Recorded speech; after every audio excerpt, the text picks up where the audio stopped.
Hey, it's the podcast guy. Sutton United Talk Time on podcast. It's the Sutton podcast. And there it is! Sutton United of the GM Vauxhall Conference have put out First Division Coventry City, winners of the FA Cup themselves less than 2 years ago. And what a moment to enjoy for the fans of this Surrey side. They've had their moments before, but never one like this. But the whistle goes down. Delight for Sutton United. Sutton United from the National League are through to the last 16 of the FA Cup. No longer English football's perennial non-league club. A 123-year crescendo reaches a new peak for Sutton United, who are promoted to the Football League for the first time.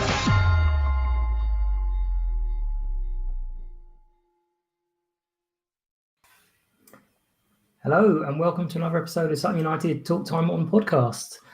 Joining me tonight live on Facebook and YouTube and all the rest, Twitter, yeah, obviously that's where most of you watch it, is Dan from Gandemonium. Hello Dan, how are you? Evening mate, how are you doing? I'm very well, thank you. First things first, obviously John's injury is an absolute sickener and hope he makes not just a speedy but a very strong recovery, because that was not a nice one. How much did we know when we were in the ground? Was it immediately obvious, or? It was immediately obvious it was something. He was hurt. It looked innocuous, kind of coming together between him. I think it was Kobe and one of their lads was there. But it was just on halfway, and as he came through that kind of little bundle of a challenge, he went down. And you know how footballers do when they're injured. That instant kind of, like the arm going up, and like there was no rolling around or any, the theatrical kind of stuff you get. So, I mean, what was weird was the ref looked straight at it and let them play on. Yeah, he'd been so fussy all night, which was weird.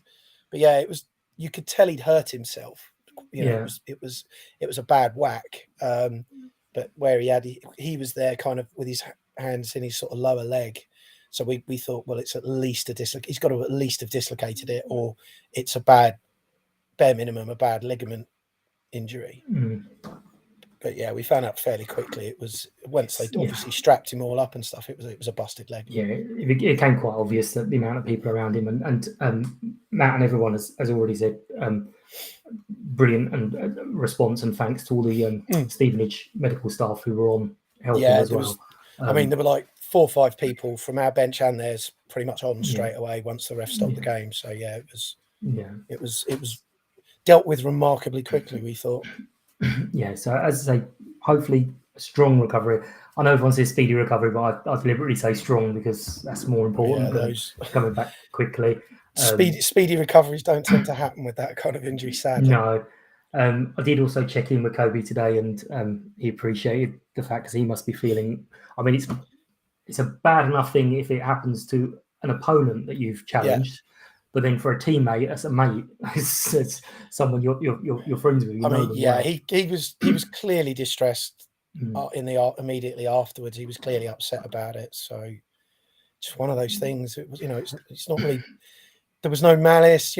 Kobe was just there trying to clear the ball out on the halfway line, and it was 2 players going in for the ball. Unfortunately for us, John going in for the ball this direction and Kobe going this direction.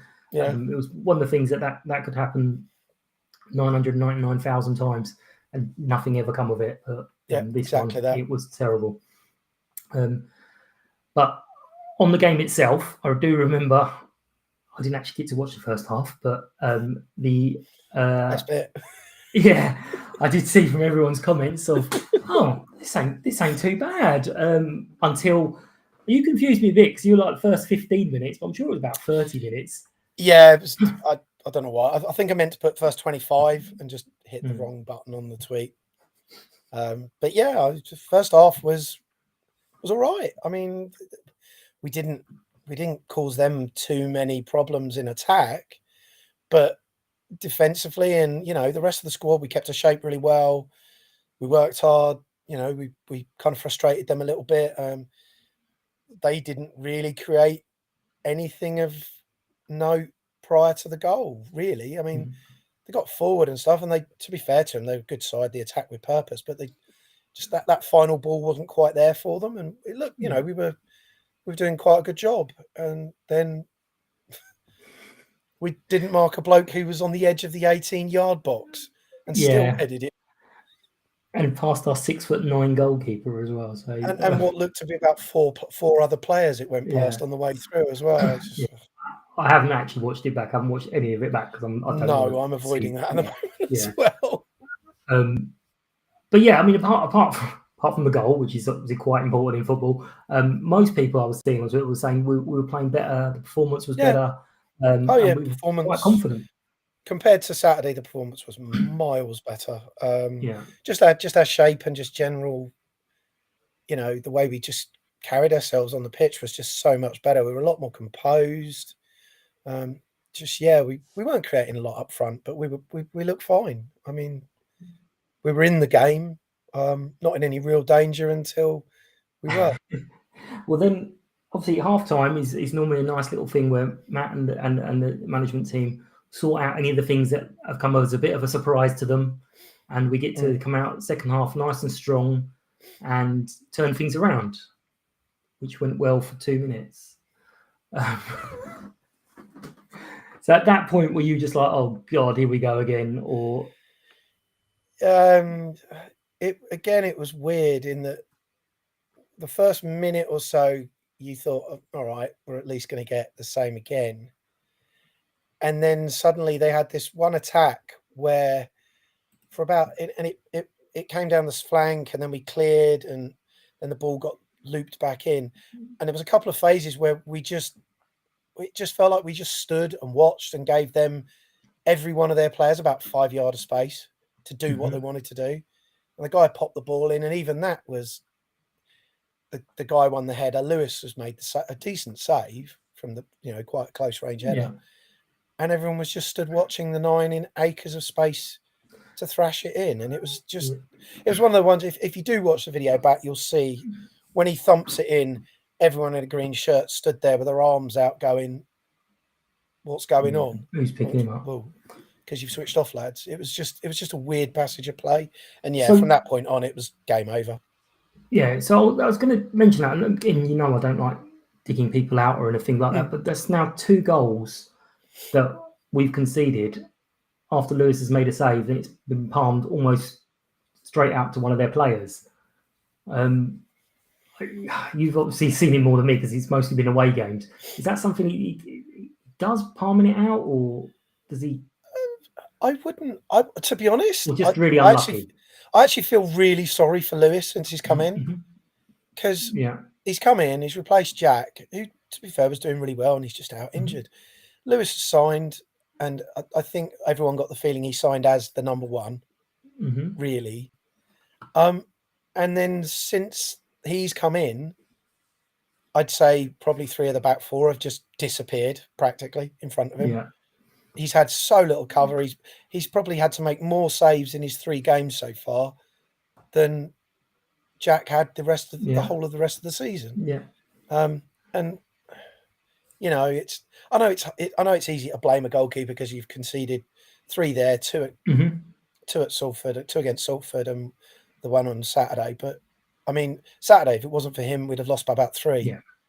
So yeah, I'm sure he's probably disappointed that he's not kept more out, but you can't blame the keeper. Yeah, no, I mean, on that, I'm not trying to blame him. I was just wondering about this thing palming out. But yeah, I do remember years and years ago, and this is where I'm going to show age, where Kevin Keegan was in charge of Newcastle, and they'd just beaten, I think, West Ham something like 6-0. And he came out ranting about Les Sealy being the absolute man of the match because he made about 50 saves. And it was like, people are going to look at this and say 6-0, blame the keeper. But, oh, my God, we would have scored loads and loads more. So it isn't always the score that reflects the game. Yeah. But one thing I was thinking is Donovan's stock seems to have gone up since he's been suspended because people now sort of realise maybe what he does. Charlie didn't grab his chance, did he? I think one of the things with Donovan is he and Omar pretty much since from the moment Donovan joined, like back in the National League, he struck me as a player who he and Omar always seem to link up really well. And they just seem to understand what each other is going to do and where they're going to be and everything like that. Whereas when Donovan's not there, you notice it because, I don't know, someone like if it's Charlie or Killian or someone like that, maybe they're just either not close enough or they're too far away from Omar or they're not making the right run or, again, Charlie's another player I feel sorry for because we've given him nothing. Last night gave him now the 20 minutes he had, 15, 20 minutes he had at Gillingham. I think he touched the ball in the last minute, right, okay. Because, he was just basically running channels last night, harrying like Donovan does, but just for no reward. We gave him no supply. So he could be the next Erling Haaland. No one will ever know. No one knows when to let him shoot. Like you said, we're not giving him a chance. If he came to Sutton, we'd soon sort him out. Exactly. You wouldn't have no less than 8 goals in 4 games business. It'd be 40 games and 8 goals. So it's just.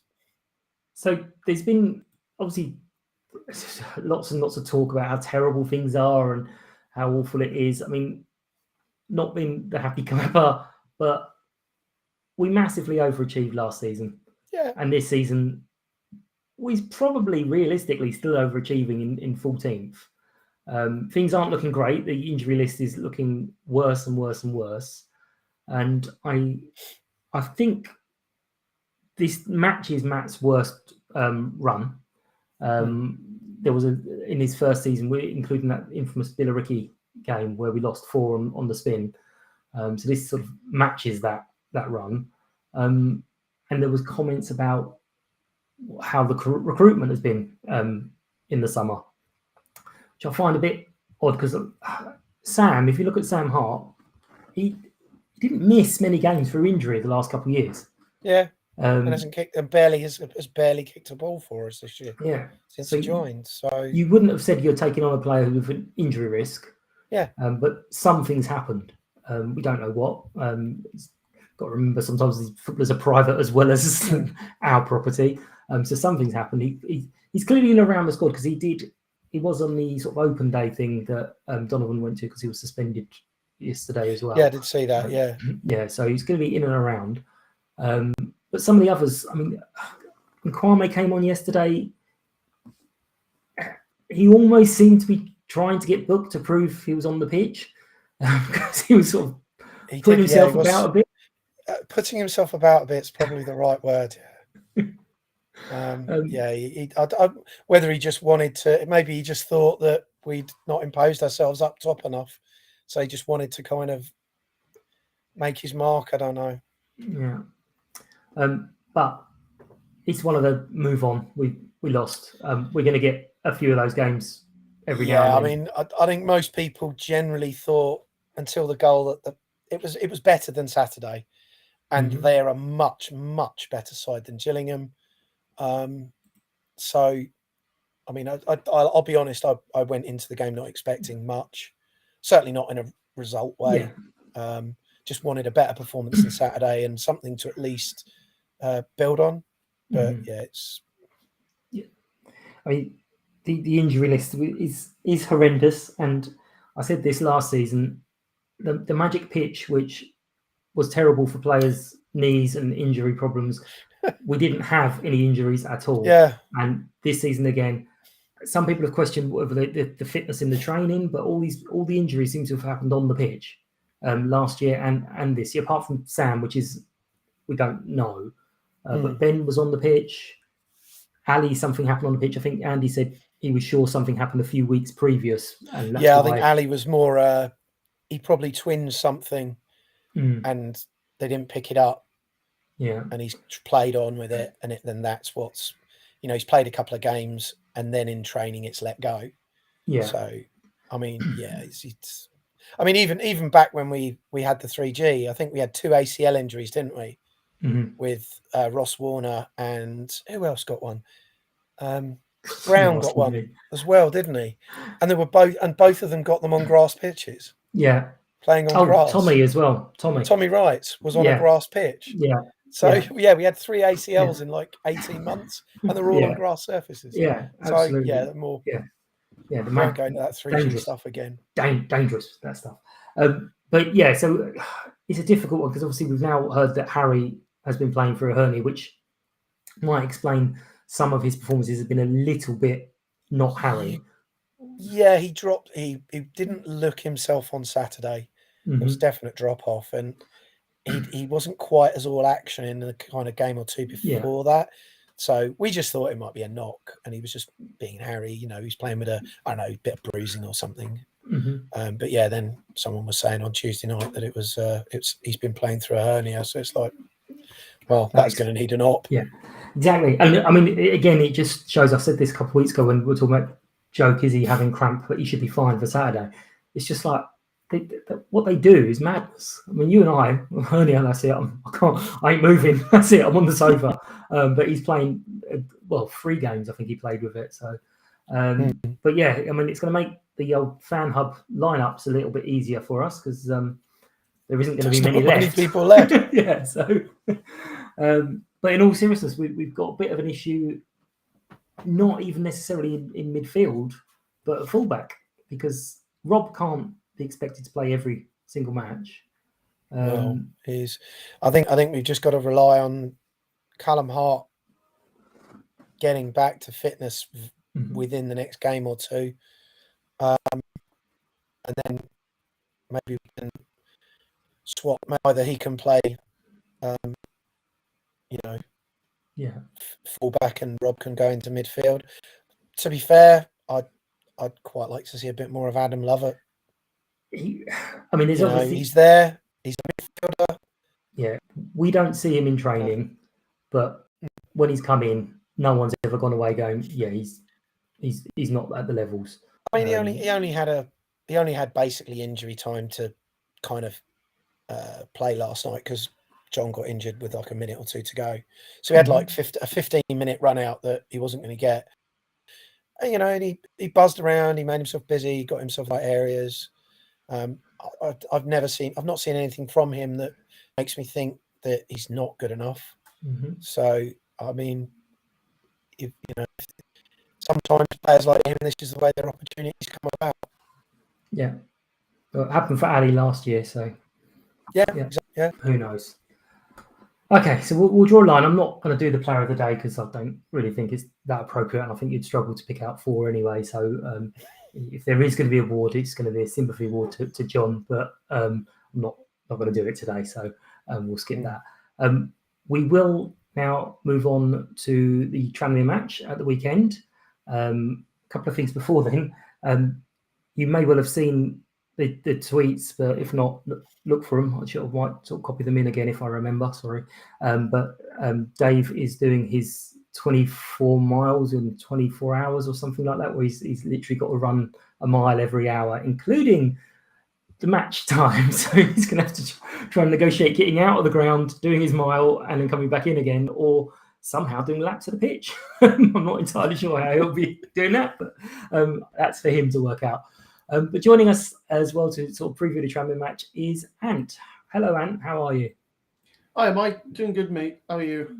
Very good, thank you. Very kindly, Ant has joined early on, and he didn't disconnect while we were talking rubbish, so it's always a bonus. But Ant, you report on Tranmere. You're not a supporter, Correct, but essentially we kind of want to know a little bit about you, a bit about what qualifies you to talk about Tranmere. Essentially, and you're going to love this, we want to ask, who are you?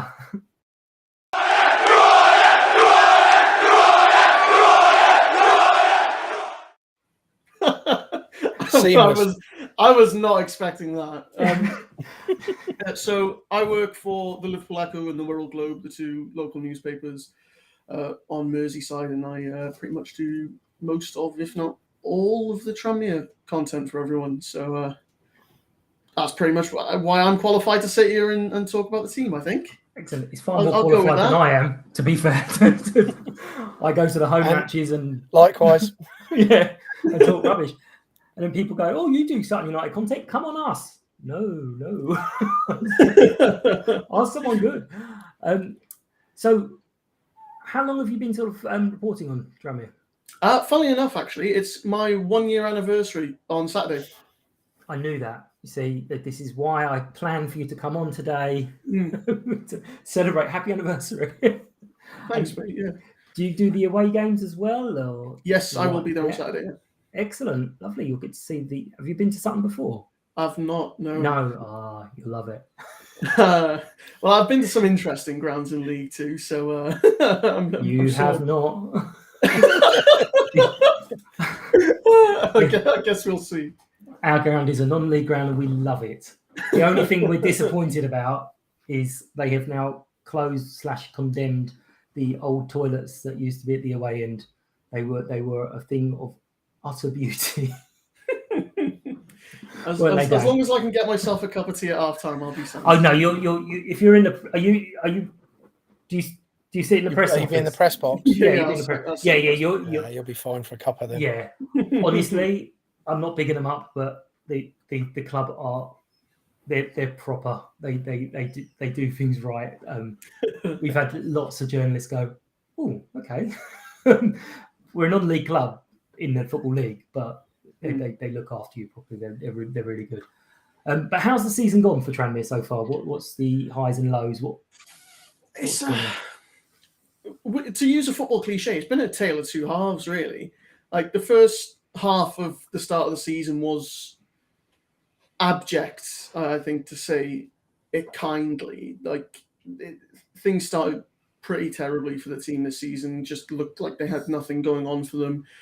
The team was loose, open at the back, couldn't score a goal. But now that they've sort of found this defensive stability in the last 3 games, 1-0 wins in a row now.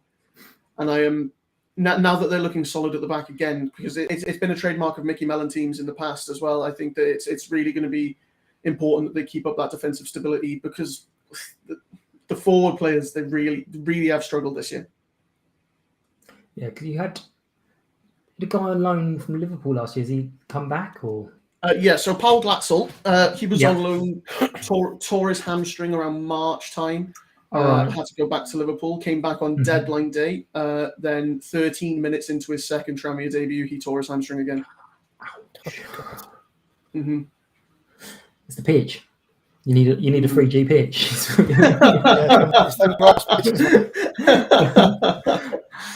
So, what were the expectations heading into the season? Were there hopes of playoff, or was it just the stability? I think if you asked me this question in January, I'd say that probably the expectation for the season would be to be playing League One football. But now it's a strange one, because in the summer the entire squad changed again for the second year in a row, and it's looking like squeaking into the playoffs will probably be the best that this group of players can achieve this season, because it's the third youngest team in the league. And it's full of developing players who just simply do not have the experience in league football to be able to consistently put together wins in a league like League Two, where things are always so physical and so demanding on the body. When you've not got the yards under you as a footballer, and you haven't been through all of the different types of seasons that you can go through, it's hard to be able to, as a young player, come into the team and know exactly how to approach every different situation. And that's really going to be the downfall of Tranmere this season. The manager, he keeps saying that it is a work in progress, and it looks like that from week in, week out. That sounds like that we get a chance to hopefully bully them a little bit on Saturday, Dan. Do you reckon? Hope so. Well, scoring goals is still going to be our problem, I think. The thing is, Tranmere Rovers away from home is an interesting one, because in the last fortnight, Tranmere have won as many games away from home as they have in the rest of 2022. Great. Before the team played Salford, they had won 2 games away from home in 2022. Once against Crawley Town in January, and then against Leyton Orient on the last day of last season. And now they've beaten Salford and Walsall away from home back to back. But still, 1-0 wins, both of them. Yeah. Well, we as Dan just said, we're not scoring. I think we let Gillingham score a goal after 10 hours of football, so that's very nice of us. We let Stevenage score 3 after. I don't think they've scored 3 in a league game for ages. So we're very generous, but I think that will change. I think there will be some work going on quite a bit at the moment. I wouldn't be surprised to see if we maybe throw Pierre in on Saturday. Yeah, just give us a little bit something different at the back, because our centre back pairing is just, it's been okay, but it's just Louis and Kobe just haven't quite convinced the whole time. I don't think something's not right there. So I mean, I wouldn't be surprised if maybe Kobe drops out this week and if Aaron Pierre comes in. Obviously, we know about my football knowledge, but I had some memory that Kobe could play holding midfield as well. Now I'm not sure if he's got too sort of bulky for that, because he's clearly been using the weights in the gym. But I do have some memory when he first came in that they said he can play holding mid as well. But I thought, when we're going through this phase of the late goals, why didn't we stick? And again, I'm not questioning Matt, because obviously I don't know anywhere near as much as him. But why couldn't we stick Pierre on for the last 5 minutes, just have that organisational skill that he would bring? But maybe it'd be just too disruptive. I guess, if maybe Matt doesn't want to break his centre back pairing that late in the game. Maybe he thinks it'll be more disruptive than what he gets out of it. Yeah.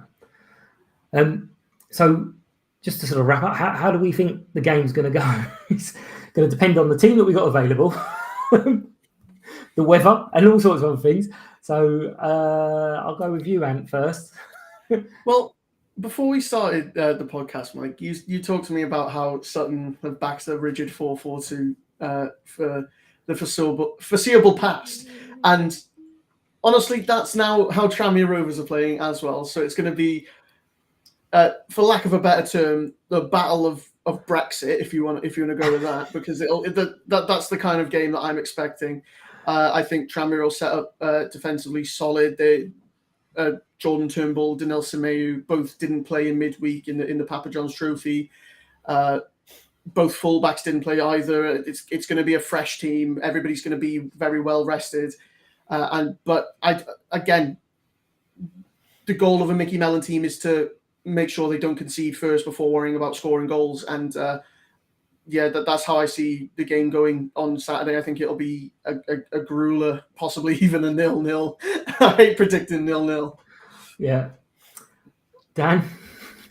I'm not going to divert too far from that. I don't think it's going to be much different. I think both sides are going to. I know Mickey sets his sides up to be defensively solid. He always has done whenever we've played Tranmere. We've always seemed to play Tranmere when they've been on a good run defensively. It's going. And when we're not the most prolific in front of goal, I just hope we can find that home form that we've been showing a bit more and get our noses in front. But I suppose it also depends who's fit. Mm-hmm. That might be our best option. That Mickey Mellon won't know who we're going to field. Certainly in midfield. So suddenly Matt turns around and goes, right, well, the team I've got available, we're going to be playing 3-3-4, and everyone's like, what the hell's this? So I think it'll be tight. I think it'll be a draw or a very narrow 1-0 win. Which way I don't want to call. I don't think I've ever said this before, but I think, yes, a nice tight game and keeping it tight and making it as boring as hell just to get this run of 4. I think a 0-0. I think most people on our end would take a 0-0 and just say, right, clean sheet, got a point, move. little mini bad run sorted. Gives us something to build on. Yeah. So there you go, folks. Under 1.5 goals. Which means we all know it's going to be 5-5 or something stupid. I'd rather not. That makes my life hell. Yeah, you got to write down lots of notes. Yeah, Yeah, you lot can watch the highlights. It's fine. At least I can wait till the following day and watch the highlights back. Yeah, exactly. Well, thank you very much, gents, for your time. It's been great to speak to you both. If you see us in the fan zone on Saturday, and come say hi, and we'll kind of look blankly because I'm an old man and I'm blind, so I'll be like, "Oh yeah, I know you." Absolutely. But yeah, thank you for your time and good luck with keeping track of all the goal scorers on Saturday. Thanks, mate. Pleasure's all mine. Dan, I'll see you on Saturday. Cheers, mate. See you Saturday for a pint. Thanks a lot. Thanks for listening and see you all soon. Bye-bye.